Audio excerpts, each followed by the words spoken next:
বাংলাদেশ টেলিযোগাযোগ regulatory commission বিটিআরসির কাছে মোবাইল ফোনের গ্রাহকদের ১৫০০ অভিযোগ জমা পড়েছে। এ নিয়ে প্রয়োজনীয় ব্যবস্থা নেওয়ার আশ্বাস দিয়েছে সংস্থাটি। মোবাইল ফোনের গ্রাহকদের সেবা সংক্রান্ত অভিযোগ মতামত জেনে তার ভিত্তিতে পদক্ষেপ নিতে গণশুনানির আয়োজন করে আসছে বিটিআরসি। এরই ধারাবাহিকতায় গতকাল অনলাইনে গণশুনানির আয়োজন করে নিয়ন্ত্রক সংস্থাটি, যেখানে মোবাইল অপারেটরদের বিরুদ্ধে গ্রাহকের অজান্তে ভ্যালু অ্যাডেড সার্ভিস চালু করে টাকা কেটে নেওয়ার অভিযোগ তোলা হয়। সময়ে অসময়ে অপ্রয়োজনীয় সার্ভিসের নামে বিরক্তিকর ফোন কলের অভিযোগও আসে শুনানিতে। ডেটার মূল্য নিয়ে আপত্তি তোলেন গ্রাহকরা।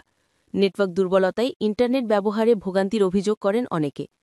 সিম রিপ্লেস ফি ৩৪৫ টাকা নিয়েও ক্ষোভ জানানো হয়। না জানিয়ে সিম রিসাইকেলের অভিযোগ করেন এক গ্রাহক। নম্বর ঠিক রেখে অপারেটর বদলেও ভোগান্তিতে পড়তে হয়। কল রেট ৪৫ পয়সা থেকে কমানোর দাবি জানান কেউ কেউ। যদি কল রেট সমান রাখা হয় তাহলে প্ল্যান কমে না কেন? এই ভিত্তিহীন প্ল্যান নিয়ে খুব জানানো আগ্রহী গ্রাহকরা। ৩৫ টাকার প্ল্যানে ৫০ পয়সা কল রেট, কারো ১৩ টাকার প্ল্যানে ৭০ পয়সা।